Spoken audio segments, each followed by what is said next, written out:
송원재TV 시작합니다. 정치가 언제나 좀 복잡하게 돌아가는 듯이 보입니다. 왜냐하면 각자의 이해관계가 극명하게 충돌을 합니다. 이 사회가 발전할수록 이해관계는 더 첨예해지고 더 세분화됩니다. 결국은 국민의 여론입니다. 국민들이 마지막 판정을 하게 되는데 문제는 이 여론도 계속 바뀐다라고 하는 겁니다. 아침 저녁으로 여론이 바뀔 수 있기 때문에 굉장히 많은 변수들이 개입을 하게 됩니다. 그러면 또 계속해서 전술을 바꾸게 되고 전략을 수정하는 이런 모습을 보입니다. 국민의힘이 김기현 대표가 체제가 들어선 지 한 달이 됐는데 굉장히 흔들리는 모습을 보여주고 있습니다. 왜 저럴까? 윤석열 정부와 김기현 당정 일체, 당정 융합 굉장히 잘 뽑았는데 왜 한 달 만에 이렇게 흔들리게 될까? 이재명의 민주당 마찬가지입니다. 이재명의 비리, 그 많은 비리들에 대한 검찰 수사 최근에 주춤한 모습을 보이고 있습니다. 그러면 그 와중에 터진 이정건 게이트, 이게 송영길 게이트냐? 도대체 어디까지 번져갈 것이냐? 이 부분 전체적인 그림에서부터 세부적인 것까지 한번 짚어보겠습니다. 이재명 비리에 대한 수사, 이화영에 대해서 지금 계속해서 쌍방울이 김성태가 1억 원을 더 줬다. 많은 진술들이 나오고 있습니다. 그런데도 주춤해 보입니다. 이제는 이 검찰 수사가 언제나 그렇습니다. 시간이 가게 되면 무뎌집니다. 모든 것이. 이재명이 노리는 지점입니다. 이제는 새로운 것들이 계속 나와주지 않으면 무뎌진다. 검찰도 이재명에 대해서 이제는 결정적인 수사, 그게 나올 때까지 숨 고르기를 하고 있다. 이렇게 보시는 것이 정확하지 않느냐. 이재명의 측근들 4명입니다. 여전히 입을 다물고 있습니다. 정진상, 김용, 이화영, 김만배입니다. 그 부분에 대해서 터져나오는 새로운 수사 결과가 나올 때까지는 이재명 비리 수사는 숨고르기를 하게 될 것이다. 그런 와중에 소위 폭발성이 굉장히 클 것이다 라고 충분히 예측이 됐던 이정건입니다. 송영길의 최측근입니다. 송영길이 당대표를 할 당시에 사무부총장을 지냈습니다. 사무부총장은 핵심 요직입니다. 이 이정건이 사업하는 사람으로부터 10억 원의 돈을 받았다라고 해서 어제 1심 판결이 나왔습니다. 검찰이 3년을 구형했는데 재판부가 4년 6개월을 선고했습니다. 이례적인 일입니다. 이정건이 이 10억 원을 받은 것 이외에 결정적인 게 3만 건이 나왔다라고 하는 겁니다. 이 녹취록 3만 건입니다. 이 3만 건의 녹취록 속에는 소위 송영길과 송영길 그 측근들 주고받은 어마어마한 대화 내용들이 담겨 있다. 어제 대대적인 검찰이 서울중앙지검입니다. 압수수색을 펼쳤습니다. 민주당의 윤관석 의원, 이성만 의원, 송영길의 전 보좌관 박모 씨입니다. 무려 30여 곳에 대한 압수수색을 펼쳤습니다. 정치권에서 이재명을 비롯해서 300건 압수수색을 당했다, 탈탈 털렸다 이렇게 이야기하는데 당하는 쪽에서 보면 가장 아픈 게 압수수색입니다. 그런데 검찰 수사하는 입장에서 보면 가장 중요한 게 압수수색입니다. 검찰도 증거 확보가 가장 중요합니다. 증거 확보에서 가장 핵심은 압수수색입니다. 또 압수수색은 범죄 혐의자에게 가장 큰 압력 수단이기도 합니다. 30곳에 가깝게 이렇게 압수수색을 했다라고 하는 것은 지금 확실하게 검찰이 이 녹취록을 통해서, 이정건의 녹취록을 통해서 혐의를 잡았다라는 걸 의미를 합니다.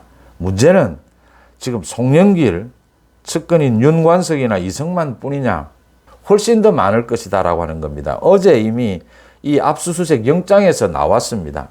돈 봉투 300만 원짜리 돈 봉투, 지난 2021년 이야기입니다. 송영길이 당대표에 도전할 때입니다. 돈 봉투 300만 원짜리를 10개를 마련했다. 가져가라라는 이야기가 나옵니다. 그러면 이 사람들에게만 줬겠느냐? 얼마만큼 많은 돈이 흘러 다녔겠느냐? 송영길이 당대표가 되던 그 전당대회에서 일부가 잡힌 것입니다. 그러면 앞으로 얼마나 더 많은 것들이 드러날까? 그래서 제가 이건 이정건 비리 혐의를 넘어서 송영길 게이트다.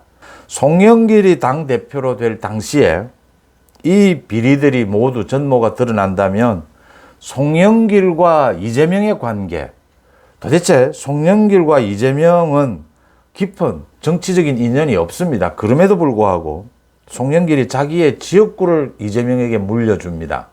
정치인에게 있어서 지역구를 물려준다라고 하는 것은 정치적인 소위 부자관계다 이렇게 해석을 합니다. 모든 걸 주는 걸 의미합니다.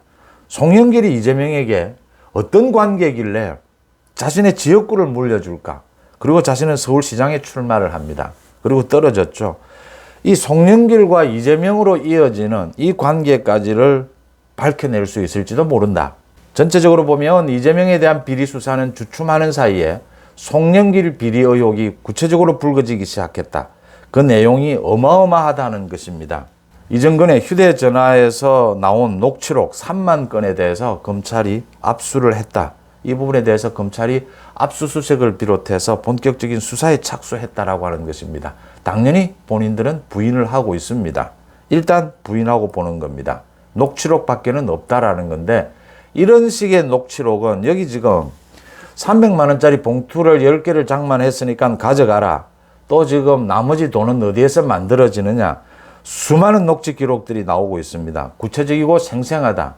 한동훈 장관이 국회에서 한 그 노웅래 때의 이야기입니다. 돈 봉투 부스럭거리는 소리가 난다. 라는 장면을 연상케 하는 굉장히 구체적인 이야기들이 모두 담겨 있다고 하는 점에서 송영길이 치명타를 받게 되면 송영길과 이재명의 관계는 어떻게 갈 것이냐. 민주당의 전당대회를 둘러싼 비리가 전모가 드러날 것으로 이렇게 예상이 됩니다. 이렇게 이재명의 민주당에 대한 각종 비리, 이 검찰 수사가 이어지고 있는데 어떻게 해서 민주당의 지지율은 유지가 되고 있고 오히려 역전이 되고 있고 김기현의 국민의힘 흔들리고 있는가. 김기현이 한 달이 됐는데 지도부가 좀 흔들리는 모습을 보이자 이제 과거에 좀 심한 이야기, 홍준표의 이야기입니다. 바퀴벌레처럼 기어 나온다 이런 이야기가 있었는데 다 나오게 됩니다. 가장 먼저 나온 사람이 유승민입니다. 윤석열 대통령을 직격을 했습니다. 지금의 이 혼란의 책임은 윤석열에게 있다라고 했습니다. 또 이준석이 등장을 했습니다. 그 사람이라고 했습니다. 윤석열 대통령을 지칭하는 겁니다. 윤핵관 핵심, 언제나 그 뒤에는 윤석열 대통령을 지칭하는 것이죠. 이준석이 얼마 전부터 소위 우리들의 일그러진 영웅 이야기를 할 때부터 윤석열 대통령을 직접 거론하지 않습니다. 이준석이 많이 시달리면서 나름대로 깨친 자신의 어떤 요령이겠죠. 윤석열 대통령의 이름을 직접 올린다라고 하는 것은 굉장히 역풍이 온다. 윤석열 대통령을 직접 공격합니다. 전광훈 목사의 문제가 아니다. 지금은 오히려 우리 당을 좌지우지했던 그분의 그 힘이 문제다라고 직접 공격을 했습니다. 또 안철수도 또 나와서 이제 굉장히 오랜만에 안철수도 나와서 이번에 대통령실의 그 도감청 부분, 그 부분에 대해서 공격을 했습니다. 그런데 더 복잡해진 것은 김재원이 전광훈이 우파를 통일했다라고 하고 전광훈은 나서서 이제 정치가 종교의 통제를 받아야 된다라고 이야기합니다. 저게 말실수일까? 저건 뭘까? 지난번 국민의힘의 전당대회는 그 시작은 당헌 당규부터 고쳤습니다. 100% 당원들이 뽑는 걸로 룰을 바꿨습니다.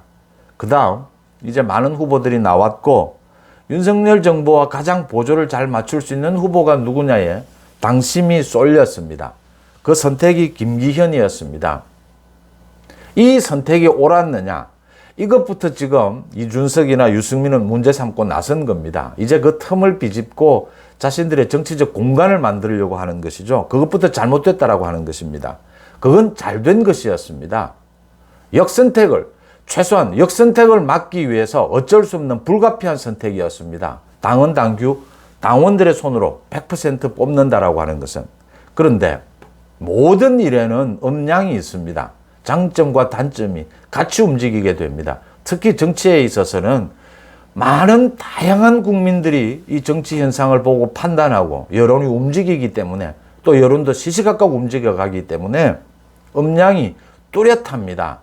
100% 당원으로 뽑는다라고 하면 굉장히 좋은 점이 있습니다. 역선택을 막을 수 있다. 정말 책임 있는 정당 정치가 뿌리를 내릴 수 있다. 이런 많은 장점들이 있습니다. 윤석열 정부와 보조를 잘 맞출 수 있는 당대표를 뽑을 수도 있다. 당원들이 원하는 여러 가지 좋은 점들이 나왔습니다. 그러면 단점은 뭘까? 당원들 중심으로 뽑았을 때 지금 보시고 계시는 것들이 단점입니다. 모두 자신들의 빚을 갚아라라고 내는 겁니다. 내가 당원들 전체 이 경선에서 굉장히 큰 역할을 했다. 정광훈이 그런 경우입니다. 내가 큰 역할을 해줬으니까 이제 빚을 갚아라. 이 이야기입니다, 지금. 김재원이 그 부분에 대해서 알고 있다라고 은혜를 보언을 하는 그런 식의 말입니다. 그래서 이게 단순한 말 실수가 아니고 그 깊은 속에는 100% 당원으로 뽑은 그 음지의 부분, 그 부분이 부각이 된다라고 하는 겁니다. 어제 중진연석회의가 열렸죠. 최고위원 중진연석회의에서 읍참마속 이야기까지 나왔습니다. 최고위원 중진연석회의는 거의 대부분이 현재의 당대표와 조율을 해서 열리게 됩니다. 다 다선 의원들입니다. 척하면 다 알아듣는 사람들입니다. 김기현에게 힘을 실어주는 것이죠. 김기현에게 사실상 힘을 실어주면서 당이 어느 방향으로 나가는 것이 좋다. 어제 정진석을 비롯해서 많은 중진들이 이야기를 했는데 모두 김재원이나 이런 말 실수를 하는 사람들, 전광훈에 대해서 선을 분명하게 그어야 한다. 필요하다면 징계해야 한다. 이런 이야기들을 했는데 김기현에게 그런 길로 가라. 그 힘을 실어주겠다. 그렇게 해석하는 것이 가장 합리적입니다. 그래서 지금 윤리위원장도 바뀌고 당무위원장도 바뀌었습니다. 윤리위원장에는 황정근 변호사는 김기현 대표와 사법연수원 동기입니다. 죽이 잘 맞죠, 소위. 이제 그래서 당의 기강을 잡는 이런 부분에서 서로 손발을 맞춰갈 것이다 이렇게 보이고요. 당무감사위원장, 지금 총선의 공천을 앞두고 가장 또 중요한 자리가 당무감사위원장입니다. 당무감사를 해서 지역구에 대한 당무감사를 해서 성적이 나쁘면 공천을 못 받죠. 당무감사위원장의 신희진 의원, 전 의원입니다. 의사 출신입니다. 당무감사위원장, 윤리위원장. 이제 김기현 대표가 새로 임명을 하면서 당 기강을 잡는다 이렇게 나선 셈입니다. 윤심과 가장 보조를 잘 맞추는 김기현 대표가 당선이 됐습니다. 이게 잘된 부분이 있다면 이게 가져올 수 있는 부작용도 분명하게 보였던 겁니다. 그러면 그 부분을 예측하고 전략을 짰어야 하는 겁니다. 모두 준동하게 됩니다. 지금 총선을 앞두고 공천이라고 하는 어마어마한 그 이권을 두고 누구 가릴 것 없이 모두 자기 계산으로 뛰게 됩니다. 내가 이렇게 지난 전당대회에서 역할을 해줬는데 대가를 달라라는 겁니다. 모두. 이럴 때 김기현 대표로서는 일찍부터 당의 기강을 잡고 당을 완전히 정치 개혁하는 쪽으로 뭐라고 그러죠? 드라이버를 건다 이런 이야기를 하게 됩니다. 그렇게 분위기를 몰아갔어야 한다. 그런데 김기현 대표가 한 달간 김기현 대표의 그 스타일입니다. 굉장히 온화합니다. 합리적이죠. 합리적인 선에서 모든 것들을 무마하려고 했는데 자신이 생각했던 것보다 훨씬 강하게 다 마찬가지입니다. 정광훈, 김재원, 지금 유승민, 이준석 모든 소동들이 마찬가지입니다. 모두 자신들의 정치적 계산, 자신들의 그 정치적 이익만을 위해서 소위 이리떼처럼 달려들게 됩니다. 선제적 진압해가는 그런 리더십을 보일 필요가 있었는데 지금도 늦지는 않았습니다. 지금 상당히 국민의힘을 민주당이 지지율이 앞서고 있다. 총선에서 누구를 지지할 것이냐. 민주당이 10% 이상 앞서고 있다. 크게 우려할 일은 아니다. 엄청난 많은 양의 중도가 지금 생겨 있고 이건 민주당, 국민의힘 어느 쪽에도 지금 손을 들어주지 않고 기회를 보고 있다. 이럴 때 윤석열 대통령의 국정 방향입니다. 정치 교체도 좋고 정치 개혁도 좋습니다. 지금 윤석열 대통령실에서 도청 감청 문제라든지 여러 가지 문제에 대해서 사실은 큰 문제가 아닌데도 대응을 잘 못하는 부분들이 굉장히 많습니다. 왜 대응을 못하느냐? 국민들과 눈높이를 맞추지 않기 때문입니다. 국민들이 알고 싶어하는 부분을 설명해야 합니다. 그리고 아주 작은 실수라고 하더라도 국민들이 언짢아 하면 사과해야 합니다. 고쳐야 합니다. 결국은 결정은 국민이 하는 겁니다. 대통령이 하는 것이 아닙니다. 당대표가 하는 것이 아닙니다. 대통령이고 당대표고 야당 대표고 국민들이 싫어하면 끝나는 겁니다. 정치는 그렇게 끝이 나는 겁니다. 여러 가지 이야기가 나옵니다. 윤석열 정부가 좀 독선적이다. 사과하지 않는다. 국민들에게 좀 소통하는 능력이 조금 최근에 들어와서 떨어졌다. 다 받아들여야 합니다. 그게 국민의 소리라면 그걸 받아들이는 걸 주저할 이유가 없습니다. 그 부분을 받아들일 때 훨씬 큰 이익을 얻을 수 있기 때문입니다. 훨씬 많은 국민들의 지지를 받을 수 있기 때문입니다.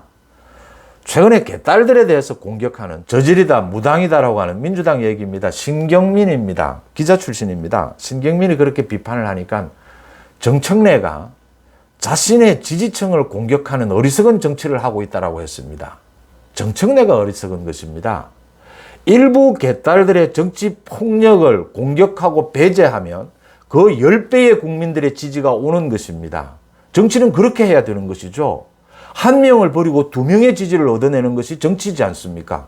그래서 이기는 것이지 않습니까? 마찬가지입니다. 지금 이길 수 있는 길이 보입니다. 윤석열 대통령, 김기현 보조가 잘 맞춰지고 있습니다. 이렇게 보조가 잘 맞춰지는 정당 관계에서, 당정 관계에서 뭘 보여줘야 하느냐? 보완하는 관계, 비판하는 관계를 보여줘야 하는 겁니다. 많은 사람들이 보고 있는 겁니다. 하수인으로 전락하는 것 아니냐? 전혀 아니었구나. 김기현 지도부는 윤석열 정부를 보완하고 비판하고 오히려 더 나아가서 민주당의 이재명보다 더 어떨 때는 윤석열 정부를 비판하면서 국정의 방향에 도움을 주고 방향을 잡아가는 그런 모습을 보여줄 수 있는 게 보조를 잘 맞추는 것입니다.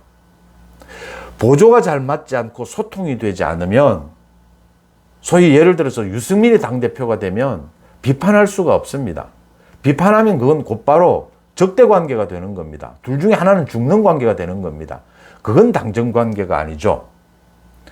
잘 소통되고 호흡이 잘 맞기 때문에 비판할 수 있고 공격할 수도 있는 겁니다. 때로는. 그런 당정 관계를 보여줄 수 있는 절호의 기회다. 오히려 이 위기는. 이 작은 위기를 어떻게 넘어서느냐에 따라서 훨씬 많은 지금 40%에 가까운 저중도를 국민의힘이 안을 수 있는 기회가 왔다. 윤석열 정부도 마찬가지다. 국민들과 소통하는 부분에서 실수들이 나오게 됩니다. 그런 실수들, 거기에서 계속 점수를 까먹고 있다. 이걸 해결하지 못할 이유는 없습니다. 큰 틀은 정치 개혁입니다. 정치를 바꿔달라는 게 지금 국민들의 요구입니다. 그 정치 개혁을 해나가는 과정에서 국민들 앞에서 굉장히 겸손하고 친절할 필요가 있다. 국민들은 친절하고 겸손한데 마음을 줍니다. 믿음을 줍니다. 그 부분을 지적을 합니다. 이재명의 민주당 여전히 헤매고 있습니다. 국민의힘, 윤석열 정부 여전히 이 전국을 주도해 나갈 수 있는 그런 힘, 국민적 지지가 여전히 있다라고 하는 부분을 짚어봅니다. 송재TV 마칩니다. 고맙습니다.